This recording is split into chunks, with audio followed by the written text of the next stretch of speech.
everyone, and thank you for joining today's educational webinar from Innovyze. I'm excited to be here. Our webinar today is a continuation of a series regarding advancements in water distribution modeling, and we'll focus on demand calibration and prediction. First, I would like to give a bit of my background before I start. My name is Eland Afuang, and I've been with Innovyze for more than 8 years in different roles, and now focusing on all of our clean water related products as the water supply solutions leader for Asia Pacific. My experience extends from system trials through to implementation, providing a bespoke training and support to our industry leading platforms, particularly InfoWater, InfoWorks WS Pro, and IWLive Pro. I'm grateful to have water industry experience, having worked in both the private sector as a consultant, as well as the public sector in various roles in a water utility prior to joining Innovyze. Before we dive into our topics for today, I'd like to quickly recap the previous webinar. So I mentioned that we cover some of the advancements in water distribution modeling, particularly while using our most advanced platform, InfoWorks WS Pro. So in the previous webinar, we provided an overview of the application, as well as the key features and differentiators from other platforms. Some of the advancements we covered include the ability to perform concurrent and distributed simulations. So this takes advantage of your computer power via multi-threading and applies to multiple run types, as well as special run types requiring multiple simulations within a run. The second one is we also highlighted the ability to directly connect your hydraulic model to field or SCADA data. So this is very important, especially with our topics for today about calibration. So there are typically two major things why you would connect your model to SCADA, and that is to update your model using your SCADA data or field data, update your boundary conditions, update your controls, and run operational modeling. And the other one is to do model calibration. So that is very well related to our topic for today. And the third one and the last is the generalized multi-run. So this is a new run type in InfoWorks, wherein it takes advantage of the first major advancement about running distributed simulation. So this allows a planner or a modeler to perform thousands of simulations within a single run object, typically for performing risk and resilience analysis in your assets in your water supply network.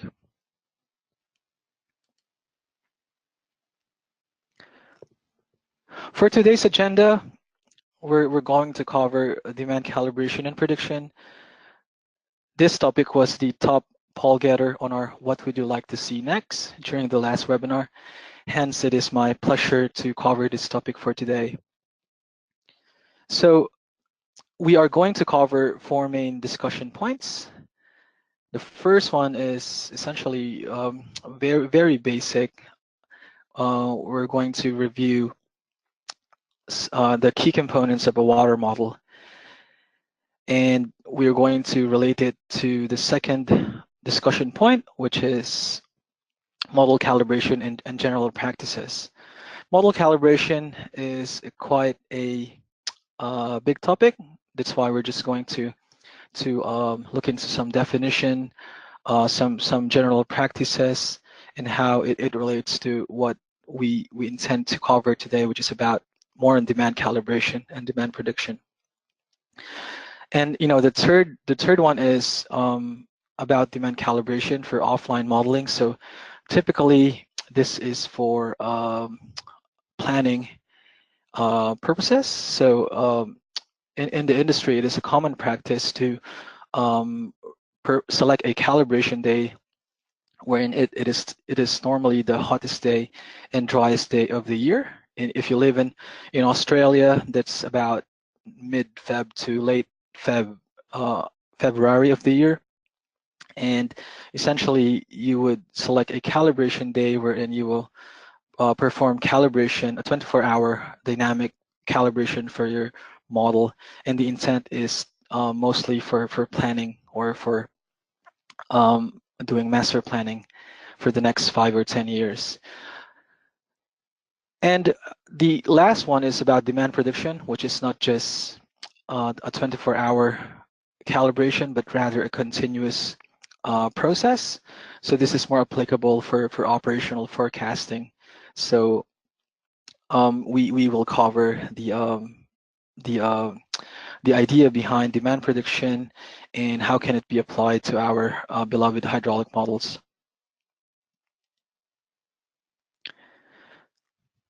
So let's start with the key components of a water model. I presume majority of the attendees, about 31%, have ideas on the key components.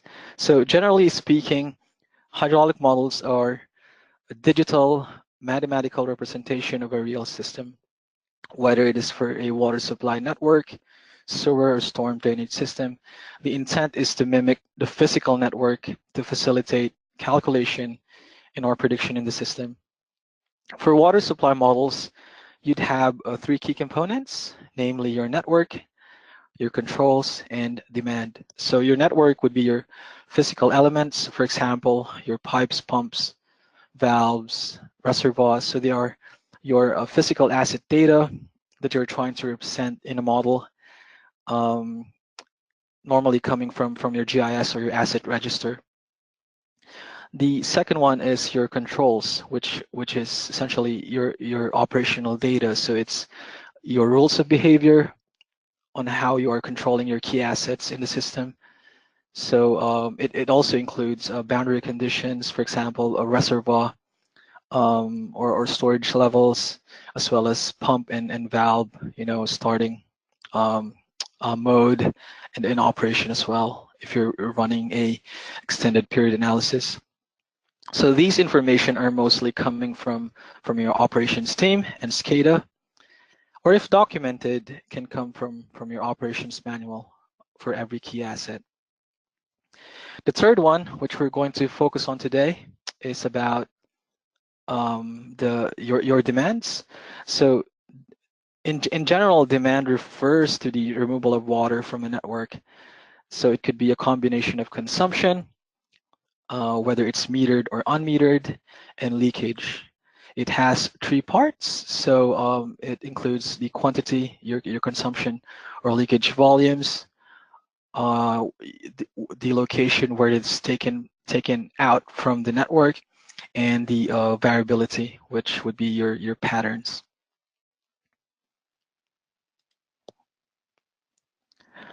Consequently, in InfoWorks, the same 3 components are required to run a simulation. So these 3 components, along with many other parameters and assumptions, contribute to the generation of results simulated by the hydraulic engine. Let's go to about some definitions regarding model calibration and some general practices which we can relate to the key components of our water model. So what is calibration? According to several references, is the process of adjusting model parameters until model outputs achieve agreement with field measured data over a range of operational conditions.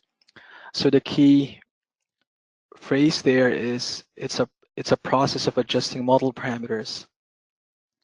And why do we need to calibrate our model? I have included here 3 general reasons, but I'm sure there are more.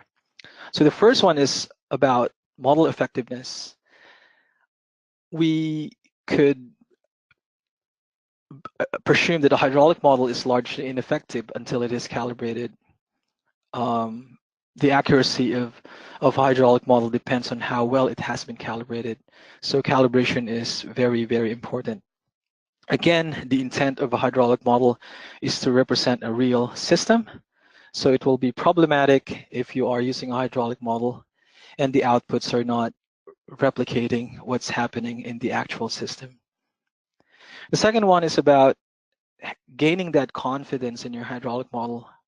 Most of the time, typically in the operations side, they don't have confidence in the hydraulic models ran by the planners because presumably it's not calibrated. So a calibrated model creates confidence by allowing the engineer to predict with an acceptable level of certainty how the system will react to operational changes. This relates to the first reason, wherein the higher the model confidence, the higher the effectiveness of the model and its application. And the third one, which is often overlooked, is the ability to troubleshoot data sources during your calibration process. So a calibration exercise can uncover missing or incorrect data describing the system. For example, you could uncover incorrect pipe diameters, missing assets. So this will relate to your network information, closed valves, etc. Hence, another benefit of calibration is that it will help identify your errors in your data. So model calibration can facilitate an audit of many corporate data sources. Just make sure while identifying and fixing these data errors to document them to relate back the fixes and correction to the original data sources.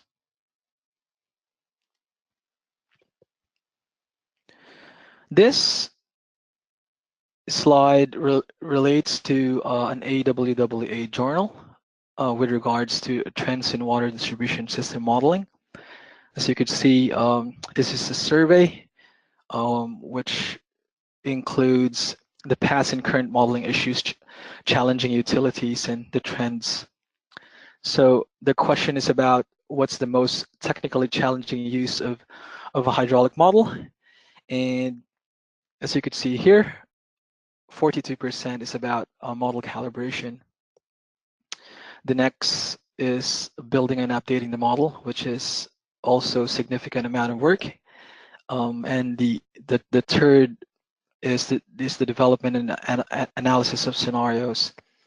So this is just an evidence that model calibration is quite challenging, and it relates to the graph on the right, wherein most utilities or practitioners opt to calibrate their model or recalibrate their model once in 3 to 5 years, or it could be probably more because of the challenge of doing so. But why is it challenging? So let's relate back to our three key components. I have listed here the model parameters that you need to adjust to perform your model calibration. I'm sure there are additional that we can add to this list, but essentially there are many model parameters that you need to adjust in the process. That's why it's not that straightforward. So for today, we're going to focus on how you could do demand calibration. Typically, you would start with zonal demand analysis, or others call it mass balance, flow balance, and then of course that ties up to the allocation of your nodal or customer point demands into your network. Before we dive into demand calibration per se, I'd just like to go through this 7-step approach, which is I'm sure a lot of practitioners are very aware because it's been in the industry for a while. So this is a 7-step approach with regards to model calibration, and I'll just go through them quickly. So the first one is to identify the intended use of the model. So this step is the first one because it's the most important step. So it helps the modeler establish the level of detail needed in the model, whether it is for planning, for operations, or for design purposes. So the level of detail will be established, the nature of data collection for model calibration will be established as well, and the acceptable level of tolerance for errors between the model and the field data. The second one is to estimate initial model parameters. So the two primary model parameters that normally have the greatest degree of uncertainty, there are a lot of parameters, but there are two that have the greatest degree of uncertainty, and that is the pipe roughness coefficients and the spatial and temporal distribution of demands in the network. So an initial estimate is very important. The third one is your data collection for calibration. So obviously you would have to identify the points to calibrate. You have to compile your data and check it so that it can be used efficiently and effectively. So this data can come from various sources like your SCADA or telemetry system. Could come out from your Fireflow test and operational data. Oftentimes it's a common practice, specifically for detailed calibration, to it will require additional field data by adding temporary flow meters and pressure loggers. And then after the data collection, you would essentially evaluate initial results from your model based on the initial model parameters. So this is more looking at large discrepancies in your model. So a common criteria could be differences between observed and predicted. For example, your flows from your flow meters, level data from your reservoirs, and pressures from your pressure transducers or pressure loggers.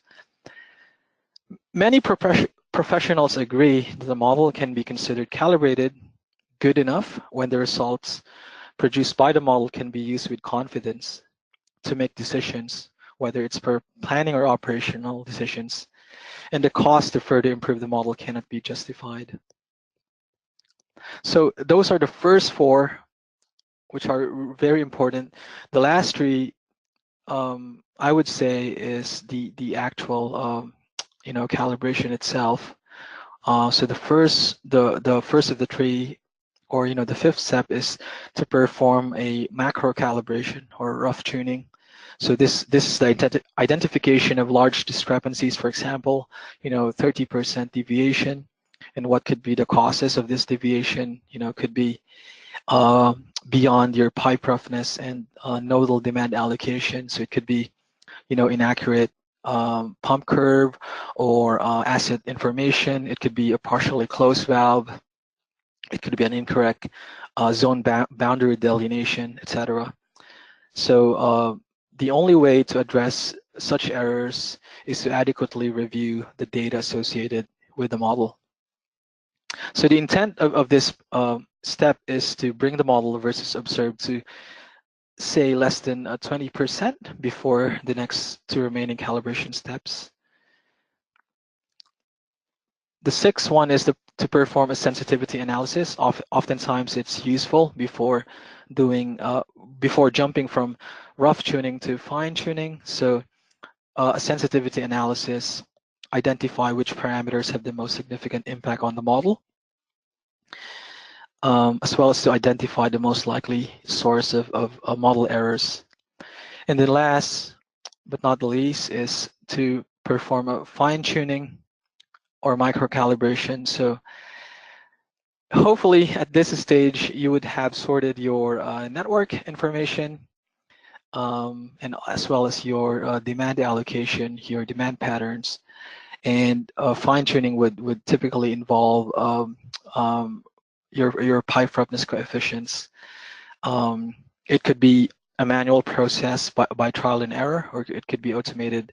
Most commercial modeling platforms have inbuilt a tool of a running genetic algorithm to adjust roughness coefficients, but that is like the last part of the calibration process.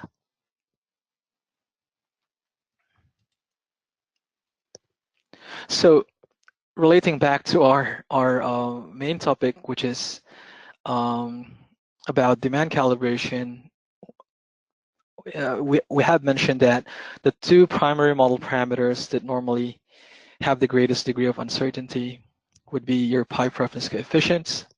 So this parameter is applicable during the last step, the final step, the micro calibration, and oftentimes it's either manual or automated.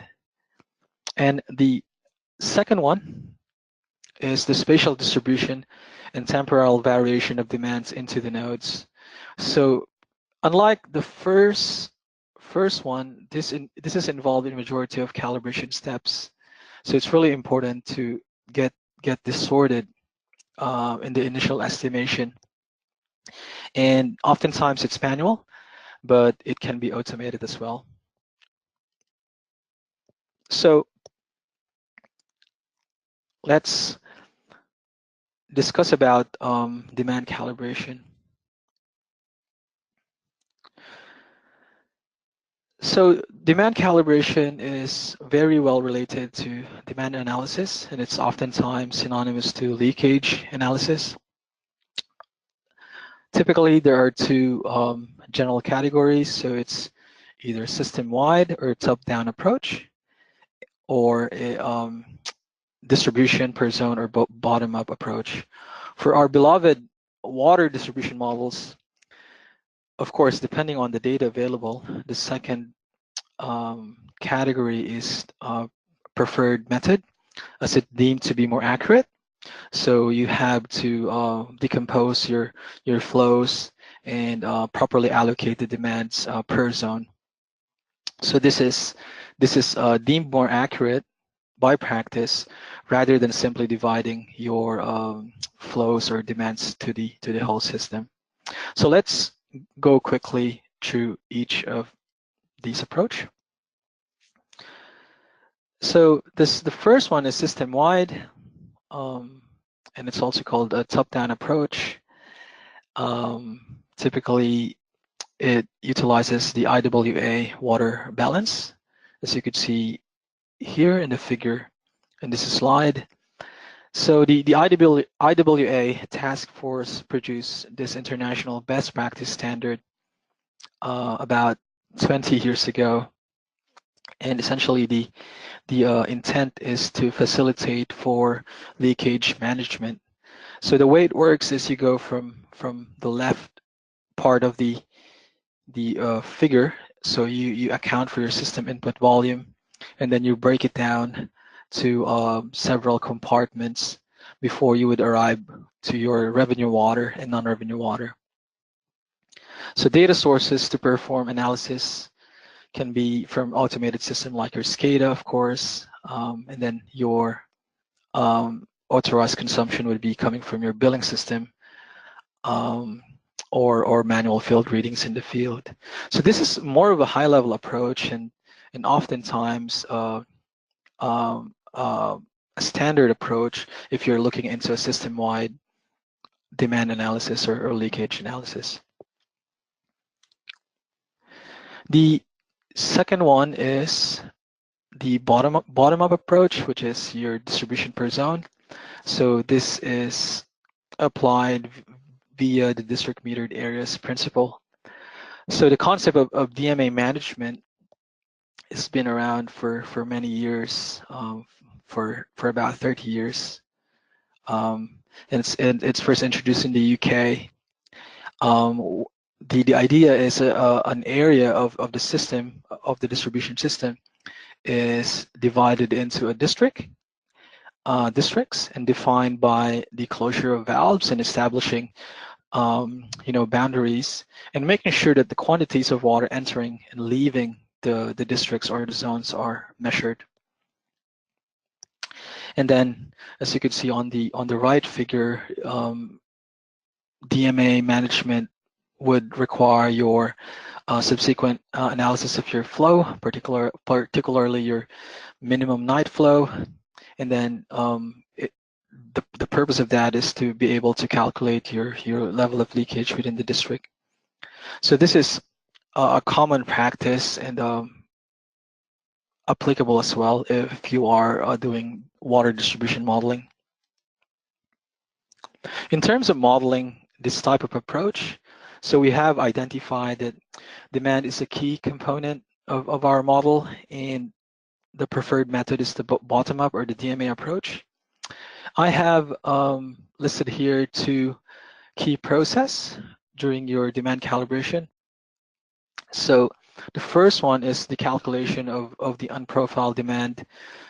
Usually the domestic demand in the DMA, which is a major contributor if you're working with a distribution model.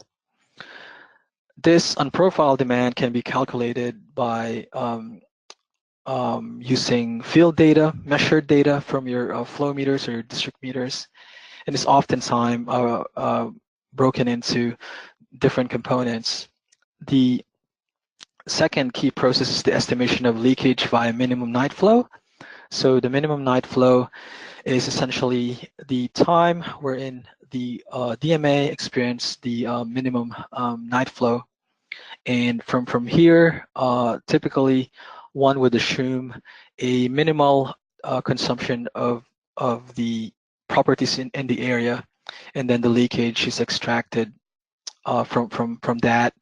And then the unprofiled demand is then calculated by subtracting the known demand volumes in the district as well as the leakage. So how do we normally perform demand modeling in our water distribution models? This one I have experienced myself. The traditional manual approach to use our trusty spreadsheets.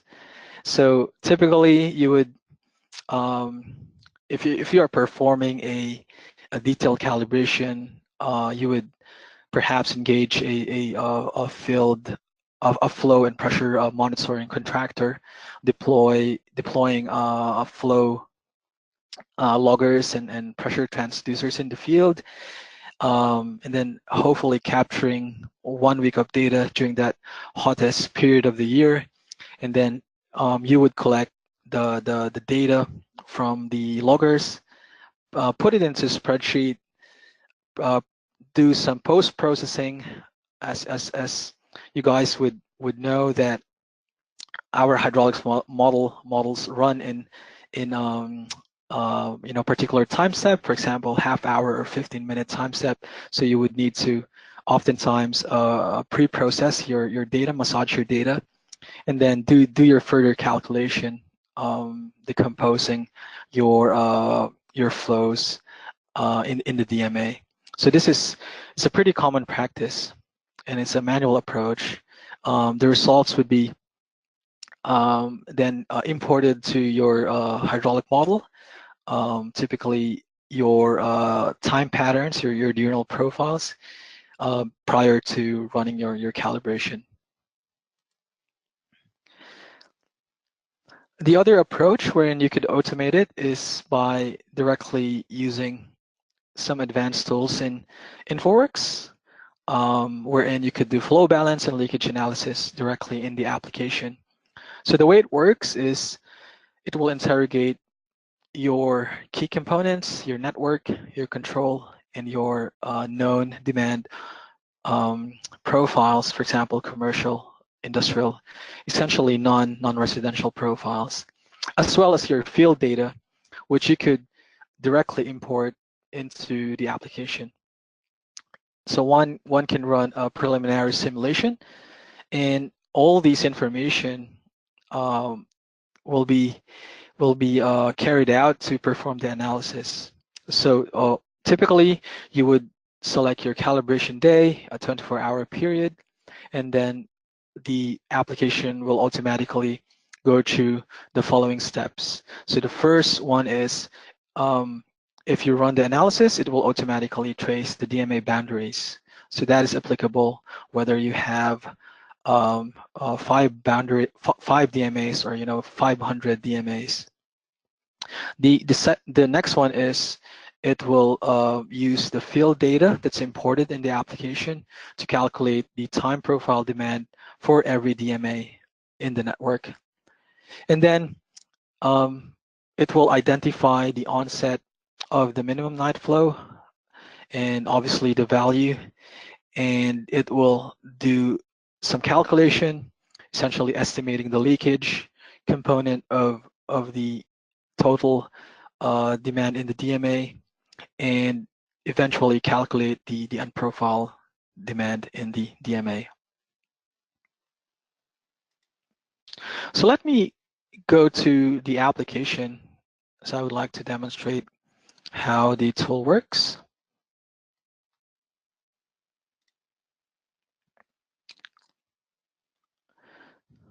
So this one is InfoWorks WS Pro, to those who are not familiar or haven't seen the application.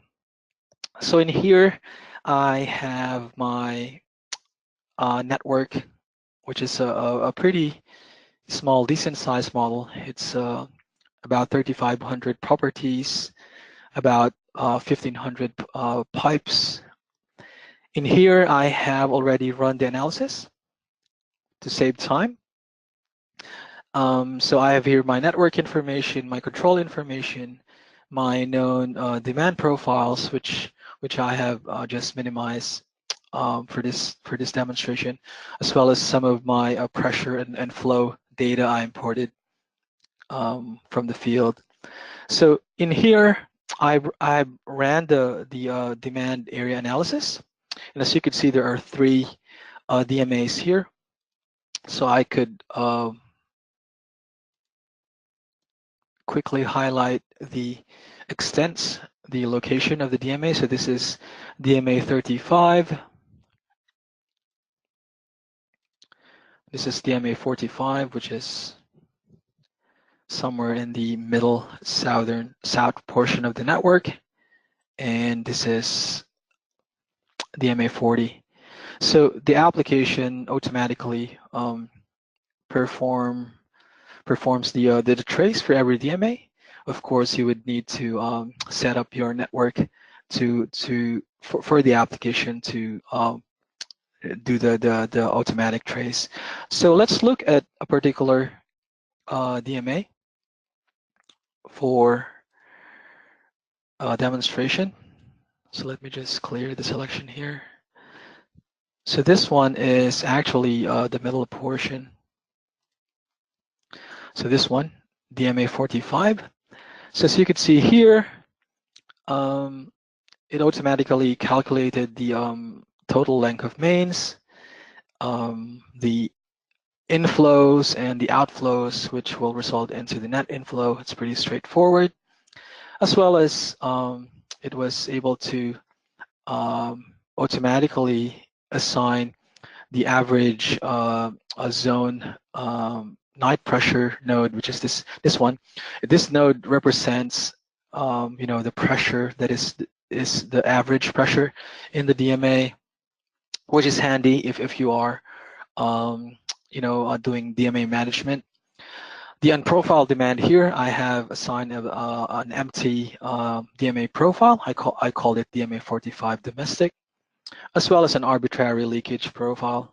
I call it DMA 45 unaccounted for water. And then my calibration start or calibration day is the 1st of October last year. So let me go through some of the tabs here. There are several tabs, but I'll illustrate how the process has worked out, facilitate the calculation.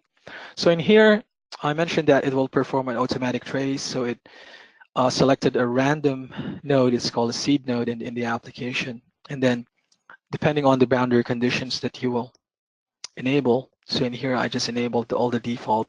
So for for the trace to stop, the trace should hit like one of these boundary conditions. So it will select the seed node, and then it will trace outwardly until it hits these type of boundary conditions. So as you can see here, this is the demand area. I could even interrogate the bounding links, so the extents of the DMA, the boundaries. So there are a couple of flow meters here, which are supplying flow to the other DMA on the eastern side of the network. And then I have like several valves, on this portion of the network. And then I could also check the seed node, which is, I think, somewhere in this location. So this is just a quick interrogation of the location and how the DMA has been traced. I mentioned that it will calculate the minimum night flow. So the way it works, it will step through the night flow minimum start time, which is midnight, and then it will end until 5 a.m. So it works in hourly block to avoid spikes in the data, and then we'll detect the minimum average of those hourly blocks, and then based on the minimum average flow, it will select the minimum night flow. So obviously here it's 4:30 in the morning, so it's the hourly block identified with a minimum average flow is between 4 a.m. to 5 a.m. And then there's an assumption here of a minimal night use. By default, it's 1.7 liters per property per hour, and this is based on references, real system references. I will not go through the details, but you would be able to see the technical information if you would go, for example, look into the help information in the application, or if you like, raise it directly to us and we will send the relevant documentation. As you can see here, there are many other calculations being performed. And then as I go through the live data usage, it's a pretty straightforward DMA wherein you have 2 inflows and 2 outflows. All of the pressure points are not used because normally you would use them as your service level monitoring points, or if you're setting up a pressure managed area, your critical point in your pressure managed area. This one here is essentially the flows from your field data. So you would have your total inflows and then total outflows. A simple subtraction would yield the net inflow, and then it will be further broken down into your known demand, which would be coming from your non-residential customers, your leakage based on the calculation. You could see here the minimum night flow hour, the start time and the end time, as well as the actual minimum night flow time. And you could even further copy the numbers if you want to post-process it into, for example, a spreadsheet. There are other details here that I will not go through into much because they are mostly applicable for leakage analysis. So here you have some parameters about expected leakage in your network. If you want to set up some critical points or target points for service level monitoring, or if you want to set up a pressure managed area, you could utilize these dialogues here. But essentially, this tool is inbuilt in the application, and you could do the demand analysis directly. So if you're happy with the calculation, it makes sense, it ties up with your actual data, you could automatically update your demand profiles in your network using the calculation, and you could perform your model calibration. So this tool automatically does the demand calibration for you.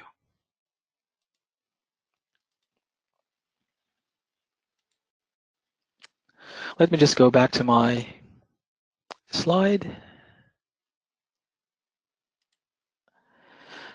In terms of demand prediction,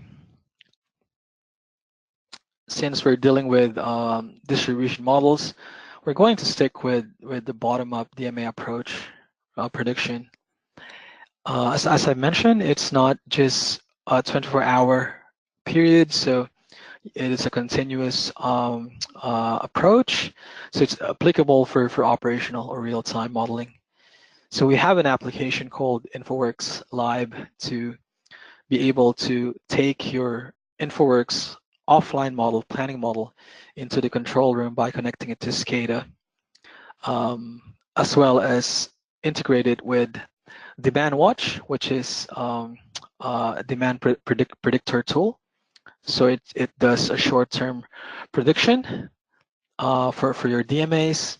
The way it works is it will require at least 1 year of flow data from your flow meters from your DMA, and then it will divide the flow data into 4 seasons, and then into daily patterns and into sub-daily or hourly patterns. The assumptions in the tool is that demand within a DMA is pattern-based and cyclic. So I mentioned that demand is divided into seasonal, daily, and hourly patterns, as well as you could integrate your weather or your temperature to improve your forecast. Just to provide a bit more of detail, so DemandWatch Pro is a predictive model. It uses 2 modules, the daily and hourly.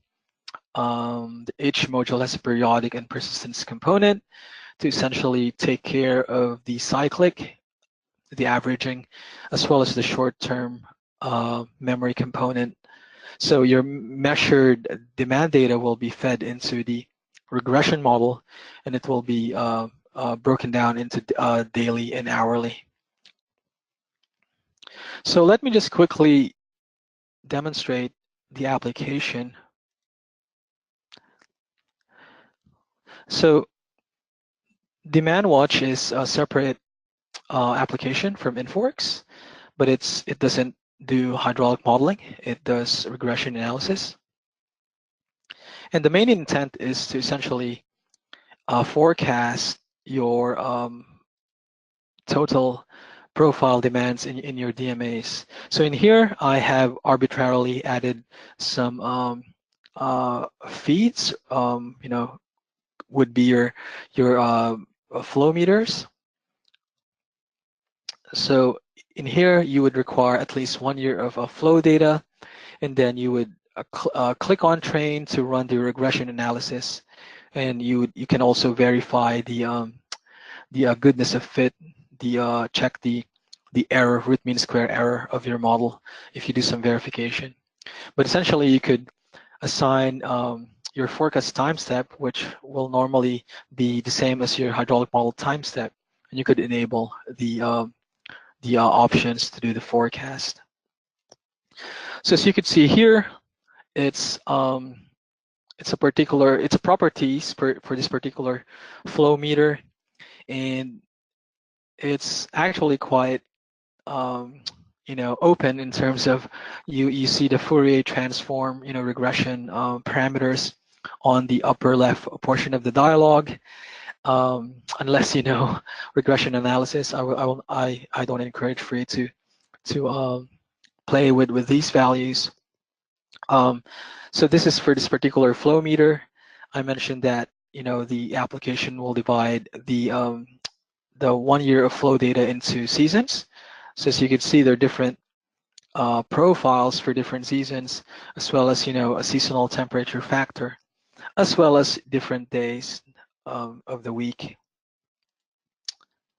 And it's further divided into sub-hourly offsets. So this facilitates in the prediction of your DMA flows based on historical data and weather or temperature data.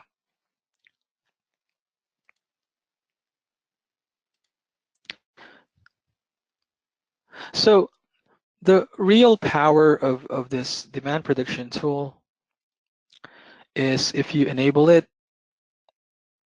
and integrate it with a real-time modeling application like IWLive. So as you can see here, this is a real model wherein it's quite simplistic for demonstration purposes.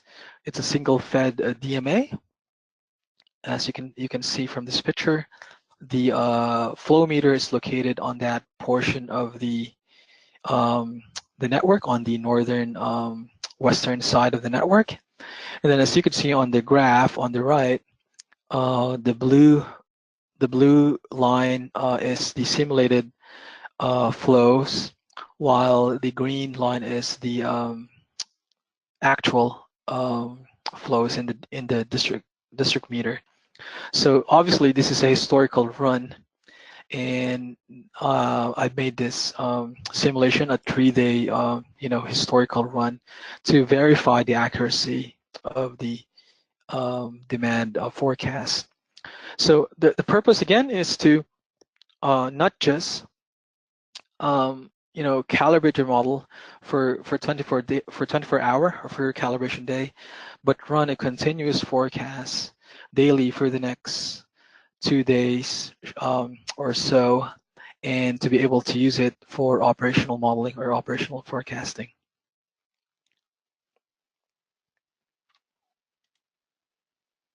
So that's it for our today's agenda. If you have any questions, you could access the question tab on the of the GoToWebinar panel, and I think we have some time to cover a couple of questions.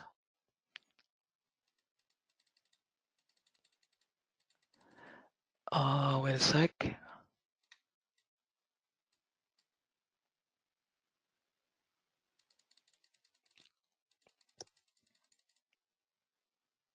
So there's a question here. Is there a difference between model verification and model calibration? That's a very good question. Oftentimes it's kind of mixed up, but the way I think about it, based on experience and helping modeling practitioners, is essentially calibration is more of a detailed process wherein you essentially adjust your model parameters to get more accuracy in terms of your model results versus the field data. It is a common practice as well, at least in Australia and the UK, that when you select a calibration day, you would perform a calibration on that particular day, and then within that week of flow and pressure monitoring, you would select another day which is closest to the behavior of the calibration day, and run your model and check whether the results correspond to the field data or measured data on that particular day. So yeah, so there's a difference between calibration and verification. Oftentimes there's not much user intervention in model verification. I think we have another question here that we can cover.